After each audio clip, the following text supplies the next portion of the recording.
de la récupération d'engrais, d'avoir une usine vraiment de production de matières premières à partir des stations d'épuration. Donc ça implique d'avoir des ingénieurs et des chercheurs de très très haut niveau.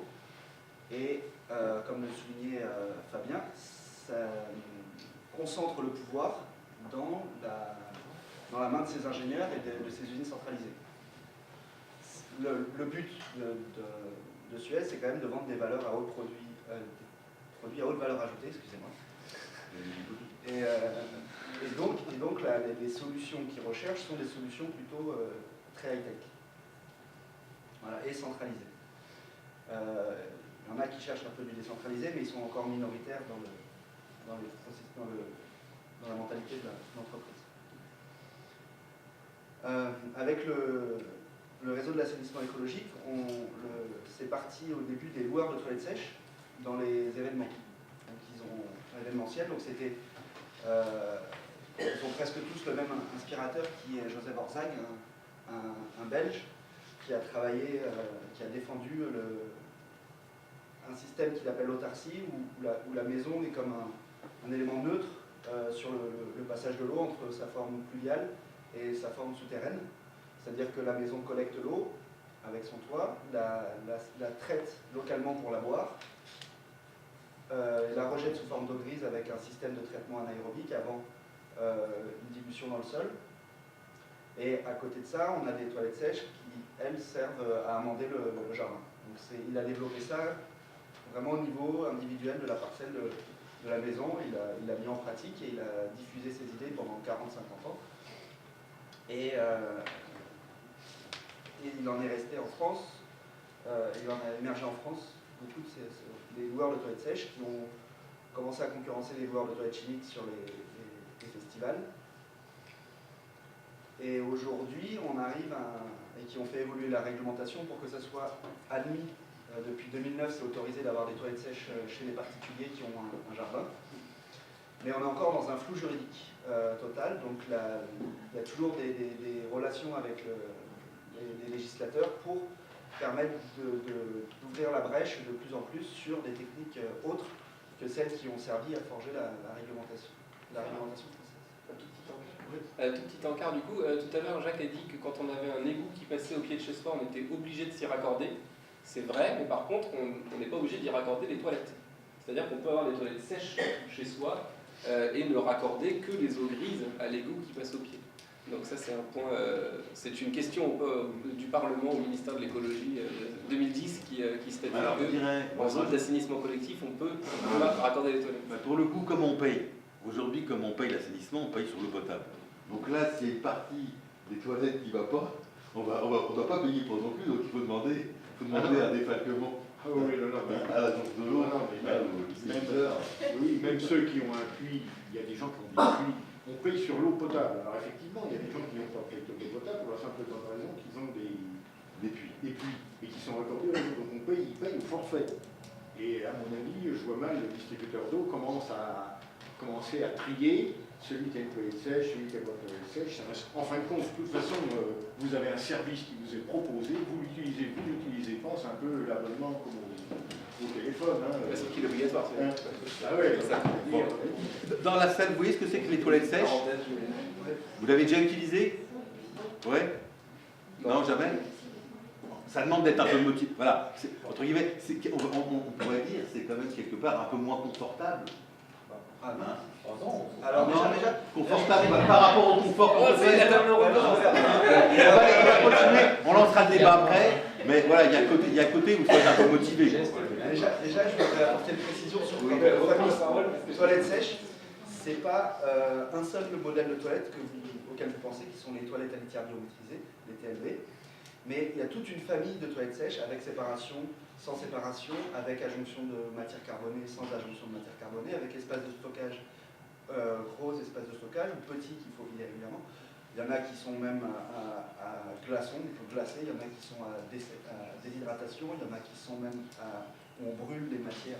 Enfin, il y a pléthore de toilettes sèches en fait. Il n'y a pas un unique modèle. Celui qui est le plus répandu en France, c'est celui-ci que vous évoquiez, le TLB.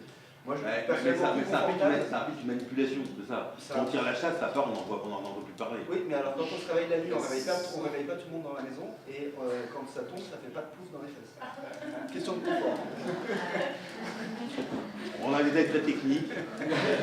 Il y a des toilettes allemandes où ça fait pas pouf parce qu'il y a un petit rebord. Mais bon, on teste poursuivre. Voilà, donc c'était pour la présentation. On entend la plus des déchets. Et voilà, donc la position du RAE, le réseau d'assainissement écologique, c'est d'essayer de faire évoluer à la fois la connaissance technique sur le traitement des eaux grises et sur le traitement des matières collectées dans les toilettes, et de faire évoluer la réglementation nationale sur le sujet.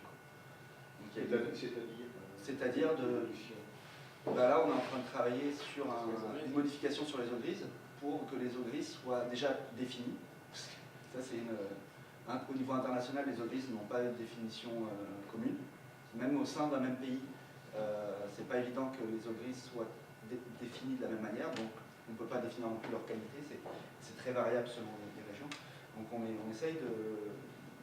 Mais le problème principal, c'est qu'il n'y a pas de définition des eaux grises en France aujourd'hui. Aujourd'hui, si je mets des toilettes sèches chez moi, je suis obligé d'avoir comme traitement de mes eaux grises un système dimensionné comme s'il y avait des toilettes. Ouais, et donc c'est ça le problème principal. C'est ça qui a posé. Donc de pouvoir justifier que non, si j'ai les toilettes sèches, je peux avoir un système de traitement des eaux grises qui est différent et moins contraignant que celui global avec les... Et ça, faut retrouver. Parce qu'effectivement, on a à peu près 1 milliard de germes qui sont émis par jour par un individu. Il y en a 2% dans les eaux grises, mais 2% de 1 milliard, c'est beaucoup. Non, Vous voyez, la réglementation, c'est compliqué, ça crée des débats. Hein, voilà. Est-ce que vous avez des questions sur le réseau? Peut-être j'avais une dernière juste rapidement, et du coup avec Aquacop, l'association qu'on a montée, notre premier travail là, est avec une entreprise de loueurs de toilettes sèches qui s'appelle Les Gandousiers et qui travaille à Paris. Du coup là on aborde concrètement le changement de l'assainissement à Paris par un biais un peu détourné, parce que conscient que la porte d'entrée des particuliers n'est pas la plus facile à emprunter. Du coup, on travaille avec les événementiels, mais là, on commence à travailler avec des toilettes sèches en location longue durée, donc des chantiers, ou les uritrottoirs, si ceux qui sont passés à Gare de Lyon ont pu voir, sont des collecteurs d'urine pour les pipis sauvages aux abords des gares ou des lieux publics. Et du coup, ça nécessite de concevoir une filière de traitement adaptée au milieu urbain dense pour pouvoir traiter le volume en un temps de court. Donc là, on est en train de travailler à la conception d'une filière qui permettrait de traiter ça de manière possible, en ville.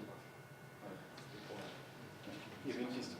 En fait, j'allais justement aborder la question des toilettes sèches en milieu urbain, mais du coup, vous en avez parlé, mais il n'y a aucune possibilité d'avoir des toilettes sèches, par exemple, en appartement, ou si on n'a pas de jardin, il n'y a aucun moyen de récupérer. Voilà. Juste pour la connaître. Alors, je l'ai fait en 2010, dans le 12e. D'accord. J'avais pas de filière pour l'évacuer, donc je faisais comme les gens avec leur litière pour les chats. D'accord.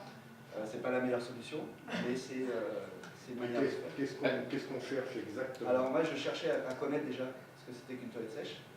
Donc il y a le fonctionnement de la toilette sèche, mais quelle est la démarche qui fait que, en fin de compte, apparemment les toilettes sèches, dans un système existant, c'est-à-dire, vous imaginez tout le monde en toilette sèche à Paris, par exemple? Une autre question. Oui, pas demain. Il y a quelques modifications à faire, mais pour moi c'est même indispensable si on ne veut pas prendre la voie que, en fait, on n'aura pas forcément les moyens de se payer, qui sont les produits Suez Veolia qui sont en train de concevoir, qui vont être très chers, et qu'on n'aura pas forcément globalement des moyens d'acheter. Donc, moyens économiques. Ouais. Je peux compléter du coup On va peut-être. Je pense que l'interactivité avec la salle, c'est toujours intéressant. Vous avez une question? Oui, c'est juste une question technique. En fait, on aimerait bien organiser un petit festival de toilettes en plus. Et on avait pensé justement toilettes sèches. Ouais. Sauf qu'on se pose la question du coup, combien ça coûte concrètement d'installer je sais pas, un toilette sèche En permanence ou... Non, justement sur une journée. Je peux vous donner un nom de personnes à appeler? Mais Je fais pas les choses. du coup, vous avez une idée? Non, franchement, je sais pas, ça va, je vais à la fourchette va être trop large. J'ai envie de dire, non, je préfère vous orienter. Bien. Et d'autres questions peut-être? Non Je veux juste rebondir sur les toilettes sèches à Paris, peut-être pour donner un exemple du fait qu'il y a un bâtiment qui s'est construit avec toilettes sèches et encore un autre qui est en construction en ce moment dans Paris 11e, où là ils ont installé donc, pour des bureaux, c'est le siège de la fondation Charles Oppenmeier pour l'homme, une fondation suisse. Ils ont installé des toilettes sèches où en fait il y a au rez-de-chaussée, les toilettes sont au premier étage ou au deuxième étage. Et au rez-de-chaussée, il y a un local de stockage de toutes les urines et matières fécales dans des copeaux. Donc les usagers n'ont rien à faire au niveau de la toilette elle-même. Et puis il y a quelqu'un qui est chargé de la gestion de tout ce qui se retrouve après en bas. En l'occurrence, là, c'est quelqu'un de la fondation qui gère. Ça pourrait être sous-traité et l'entreprise qui gérerait ça. Et donc ces modèles-là sont peut-être plus adaptés en ville, mais sur des constructions nouvelles. Bon, après, il faut transporter le bazar. Il faut savoir où il va le bazar. On en fait quoi? À quel Alors le bazar, souvent, moi ce que j'ai entendu dire, et je mets un peu les pieds dans le plat, c'est qu'on peut séparer l'urine si c'est pour l'en mettre dans l'égout après. Alors bon, il y a peut-être un côté pédagogique, mais dans la finalité, ça pose un peu problème. Et l'expérience que je peux avoir, c'est que c'est des produits qui certes sont intéressants, certes étaient utilisés historiquement en mélange ou pas, hein, mais aujourd'hui, c'est quand même beaucoup plus simple. J'emploie le mot confortable. Hein, voilà. Moi j'ai aussi mes convictions. Mais imaginez que le système puisse se généraliser alors qu'il y a quelque chose qui est en place, qu'on paye déjà. Bon, dans les pays du Sud, c'est évident, il n'y a pas les goûts. Donc, entre guillemets, il faut faire quelque chose d'utile. Là, on va directement trouver la valeur, et puis la valeur engrais intéressera directement les maraîchers, les urbains. Mais en France, voilà, ça demande vraiment d'être motivé. Dans le village où j'habite, dans la région lyonnaise, il y a quelqu'un qui a des toilettes sèches. Hein. Il fait ses besoins dans un seau, il met de la sure ou de la cendre, et puis après, il va mettre ça dans le bout de son jardin.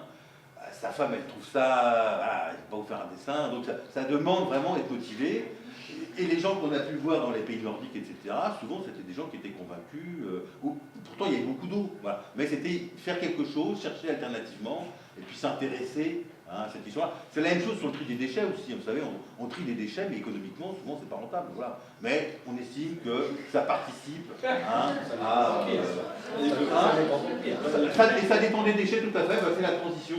Hein, peut-être avec les gens des déchets qui n'ont pas encore parlé. Juste si je peux me permettre, il y a 15 ans, 20 ans, personne ne triait ses déchets. Et c'était beaucoup plus pratique de tout mettre dans la même poubelle que d'avoir deux poubelles. Maintenant, il y a des gens qui ont 3, 4, 5, 6 poubelles. On va en Allemagne, des fois, il y en a 10 poubelles. Non, mais il est clair que j'avais un transparent sur les déchets où, mettons, Antoine Frérot, dit que les déchets que l'on engendre seront les mines de nos pays. C'est-à-dire qu'aujourd'hui, vous allez voir qu'on va creuser les décharges pour aller chercher les bouts de métaux. Tout dépend du marché et de la hauteur. Effectivement, tu disais tout à l'heure quoi, les engrais, ils dépendent, le prix des engrais, il dépend tout à fait, par exemple, du prix du pétrole. Et la Chine, par exemple, qui a commencé à voir, un des grands producteurs de phosphate, qui a commencé à mettre des taxes de 70% sur le phosphate en 2008, ça a provoqué des émeutes en Inde, parce que l'Inde est le premier importateur de phosphate.